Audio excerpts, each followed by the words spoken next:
такого не было прям у меня. Чтоб...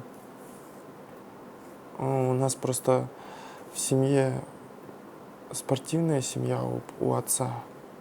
Один дядя у нас по вольной борьбе мастер спорта СССР. Вот.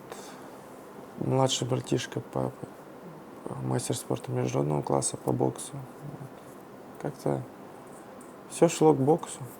И у нас в Абае очень развита была эта секция бокса именно. Больше половины населения боксом занимались. Вот такой город. У кого не спросишь, все хоть 3, 4, 5 месяцев на бокс, но ходили. Ну, это много таких.